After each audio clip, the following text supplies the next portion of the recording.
worked the graveyard shift at a convenience store for about 3 years back when I was in my early 20s, and in all that time, I only ever quit a job on the spot once.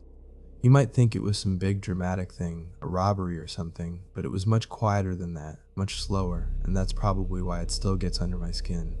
I was 22 then, living in a small town called Fairhaven, not really making ends meet but getting by. My days were pretty structured around my job at the quick stop on Highway 18. I would wake up around noon, make myself some instant coffee, usually watch an old movie, and then head out around 10 at night for my 11 p.m. to 7 a.m. shift. It was a pretty typical small town setup. Nothing eventful ever really happened. I had a roommate, Chloe, who I had met through a mutual friend. We were both sort of adrift, working low-paying jobs, trying to figure things out. She worked as a waitress at the diner downtown, so her hours were more or less the opposite of mine. We got along fine, mostly.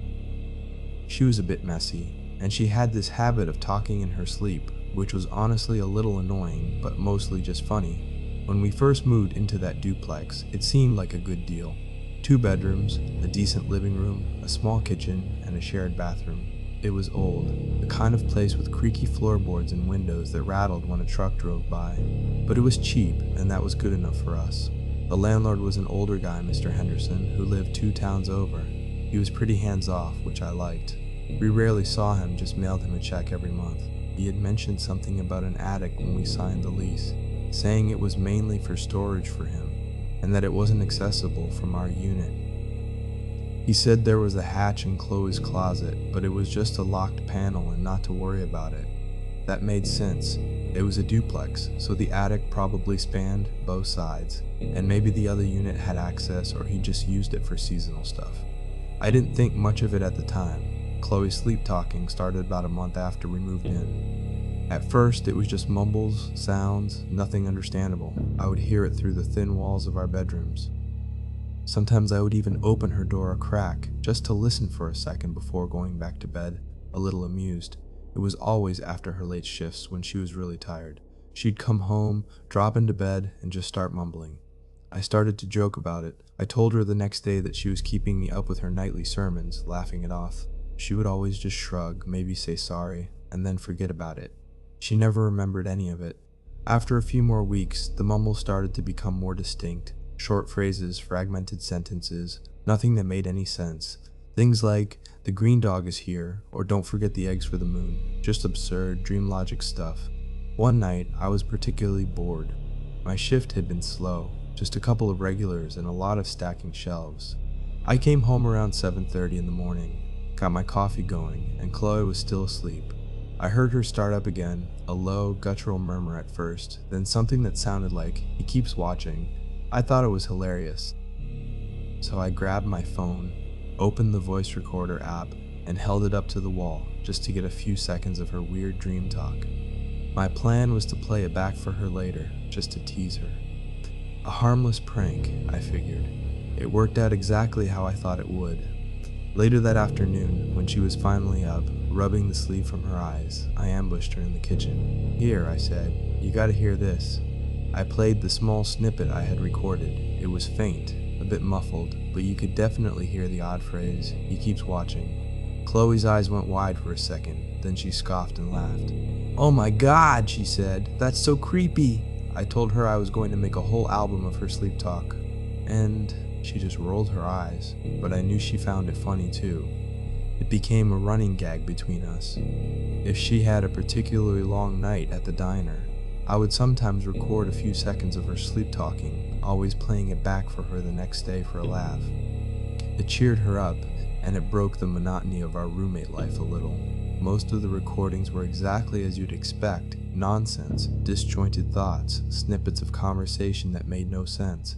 I had dozens of them saved on my phone. Sometimes I would listen to them late at night during my shift, just to pass the time. It was the background noise of our lives, harmless, slightly weird. Then one night, everything changed. It was a Tuesday, I think, or maybe a Wednesday, one of those indistinguishable midweek days. I got home a little before 8 in the morning. The sun was just starting to climb, casting long shadows.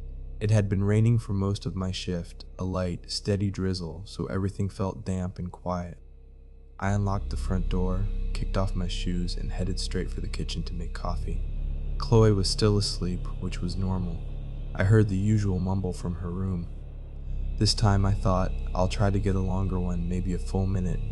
I grabbed my phone, put it on record, and pressed it against the wall. I always thought about how ridiculous I must look, pressing my ear to the wall like a cartoon detective, trying to record my sleeping roommate. The first few seconds were typical, a garbled word, a sigh, then something that sounded like a whisper. I almost pulled my phone away, thinking it was just generic sound, but then, clear as day, her voice came through, loud enough that I almost dropped my phone. She said, "He's recording us again from the attic." I froze. The coffee machine was humming softly in the background, a low mechanical whir. The only other sound was the steady drip of rain outside. My blood ran cold instantly. He's recording us again from the attic. Not just me, but us, and from the attic. It was such a specific phrase, so unlike all the other gibberish. It wasn't a question, it was a statement. A statement that implied knowledge, awareness. My first thought was that she was just messing with me, that somehow she knew I recorded her, and this was her payback. But that didn't make sense. She never remembered anything. We had tested it before. I had asked her what she dreamed about, what she had said, and she never had a clue.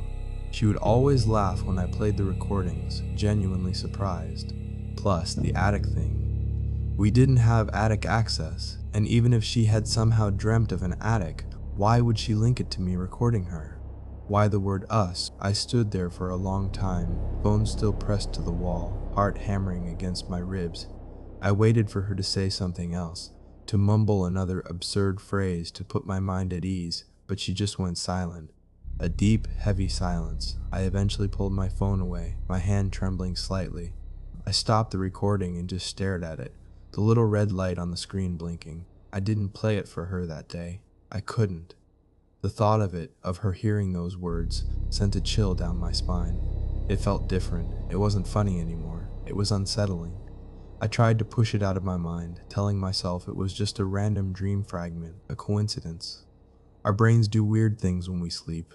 Maybe she heard me come in. Maybe she somehow associated the sound of my coffee maker with recording, and her subconscious just mashed it all together with some random attic dream. It was a duplex after all. Maybe she had heard the neighbor talk about their attic, or seen a movie with an attic scene recently. I tried to rationalize it in a dozen different ways, but none of them felt quite right. The rest of that day I was completely on edge. Every creak of the old house, every little sound, made me jump. I kept replaying her words in my head. He's recording us again from the attic. Us. The weight of that word, us, felt heavy. Who was the us, and who was the he? I knew about the attic hatch. It was in Chloe's closet in the back corner. Mr. Henderson had specifically mentioned it, not accessible to us, just for his storage. I had seen it once when I helped Chloe move some boxes. It was a square panel, flush with the ceiling, with a small brass bolt on one side. It looked old, dusty, like it hadn't been opened in years. It was usually covered by a pile of Chloe's clothes and some shoe boxes anyway. That afternoon, after Chloe left for work, I went into her room. My heart was pounding. I knew I was being ridiculous, but I couldn't help it. I moved the clothes and boxes away from the back of her closet. There it was, the hatch. It looked exactly as I remembered. Dusty, old.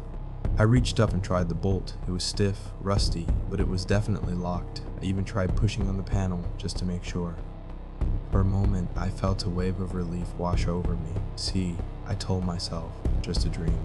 Nothing to worry about. But then my eyes scanned the edges of the panel, the dust. It was completely undisturbed around the edges, almost. There was this one small patch, just about the size of a thumbprint, on the left side, near the wall, where the dust looked a little disturbed. Just a faint smudge, like something had been brushed across it. It was so subtle, I almost missed it. And then I noticed it, a tiny, almost invisible scratch, running along the brass bolt head, like it had been scraped by a screwdriver or something similar. My relief evaporated instantly, replaced by a cold knot in my stomach. The dust was so thick everywhere else, how could there be a fresh disturbance like that? And the scratch on the bolt, it didn't look like natural wear and tear. It looked like someone had recently tried to open it or had recently closed it. I stood there for a long time, staring up at that old hatch. My mind raced, trying to make sense of it. Could Mr. Henderson have been in the attic? He had the keys, he was the landlord. But why would he be up there without telling us? And why at a time when we were home? It seemed odd. Did the attic span over both units and maybe the neighbors had access? But even so, why would Chloe dream that he was recording us? I tried to tell myself it was nothing, overthinking, an old house, dust settles weird, scratches happen. But the specificity of what Chloe had said, combined with those small, almost imperceptible details, started to eat away at me. That night, I went to work feeling completely unnerved. Every shadow in the convenience store felt menacing. Every customer who walked in seemed to pause a little too long, look a little too intently. I kept checking the security cameras, even though I knew it was irrational. My mind kept jumping back to that attic hatch, that faint smudge, that scratch. When I got home the next morning, I was exhausted, physically and mentally. I almost didn't go into Chloe's room, almost decided to just ignore it, but I couldn't. I had to know. I found myself walking directly to her closet, pulling away the boxes and clothes again. Everything looked the same. The scratch was still there, the faint smudge. I went about my routine, trying to act normal. Chloe came home from work and we ate dinner together, just like any other night. She chattered about her day, about a difficult customer, about some new special at the diner. I tried to focus, to respond, but my mind was elsewhere.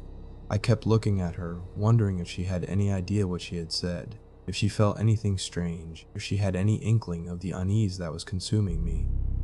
She didn't. She seemed completely normal. Later that night, as I was getting ready for work, I found myself in the living room, just watching the TV. Chloe had already gone to bed. I could hear her usual mumbles starting up. This time, I didn't reach for my phone. I just listened. The sounds were faint, mostly indistinct, but then, a moment of startling clarity. She said something about the little light, and then, he's back. Not, he's recording us again, but he's back, like it was an ongoing thing, like she was seeing something. That was it. That was the moment. The sound of her voice, the words, he's back. My blood went cold. I knew I couldn't ignore it anymore. It wasn't just a funny quirk. It was something else, something unsettling. I grabbed my phone, and for the first time, I looked up Mr. Henderson's number. I was shaking as I dialed. It went to voicemail. I didn't leave a message. I didn't know what to say. Hey, my roommate is talking about someone in our attic, and there's a scratch on the access panel? He would think I was crazy. I went to work that night, but I barely made it through my shift. I couldn't stop thinking about it. The clarity of her voice. He's back. It wasn't a dream fragment. It sounded like a statement of fact. If she was observing something. The next morning, I decided I had to do something. I couldn't just live in that house anymore, not with that feeling of dread hanging over me. I went into Chloe's room while she was still asleep. I gently moved the clothes, the boxes. I looked at the hatch. I needed to see it up close again. As I reached up, my fingers brushed against something. I looked closer. It was a tiny piece of metal sticking out from just under the edge of the panel. It was so small, almost invisible, but glinting faintly in the morning light filtering through her window. I pulled it out. It was a very small, flat piece of what looked like reflective tape peeling off from one side, like the kind of tape you might put on electronics, and stuck to the tape, a tiny, almost microscopic black dot. My common sense instantly registered it. It was part of a lens, a tiny camera. Someone had taped a small camera to the inside of the hatch, pointing down. It was probably intended to be hidden by the flush panel, but the tape had peeled and exposed a sliver of it. I felt a wave of nausea. He's recording us again from the attic. It wasn't a dream, it was a warning. And she was seeing it. Not just hearing me, but actively seeing it, in her sleep. I didn't wait. I didn't even wake Chloe up. I just grabbed my emergency bag, the one I kept packed for random trips, threw in my phone, wallet, and keys. I wrote a quick note for Chloe, a very vague one, saying I had to leave town for an emergency. Would call her later. I didn't mention the camera couldn't. I didn't want to scare her more than she already was, even if she didn't know it. I didn't want to panic her. I just wanted to get out. I walked out of that house and I never went back. I called Mr. Henderson from a payphone at the gas station about 20 miles out of town. I just told him I was breaking my lease, no reason given. He sounded confused, but also a bit distracted. I didn't tell Chloe over the phone what I found. I couldn't bring myself to say it aloud. I just told her I had to leave, that I'd explain eventually. She sounded upset, confused, but I couldn't risk staying there, couldn't risk her being there. I made arrangements to have my stuff picked up later by a friend, told Chloe I would send a moving company for her things too if she wanted to move. She called me a few times after that, asking for an explanation, and slowly, over time, I told her bits and pieces, but I never told her about the camera, not fully, not really. I just said I had a really bad feeling about the place. I didn't want to plant that kind of terror in her head. She eventually moved out too, thank God. I never found out who put that camera there. Was it Mr. Henderson? Did he have some strange hobby? Or was it someone else? Was it a setup for some kind of perverted viewing? The thought alone made my stomach turn. I never called the police. What would I even tell them? My roommate talks in her sleep and said she was being recorded from the attic, and I found some tape that might have held a small camera. They would laugh me out of the station, and I didn't want to get Chloe involved, to subject her to questioning. It felt too invasive, too violating. It still bothers me, even now, years later. The sheer fact that someone was watching us perhaps for weeks, maybe months, and that Chloe in her sleep saw it, knew it, and that her subconscious tried to warn me. I try to rationalize it still, to tell myself it was merely a bizarre coincidence, an old house full of strange sounds, an overactive imagination, but the memory of that small piece of tape, that tiny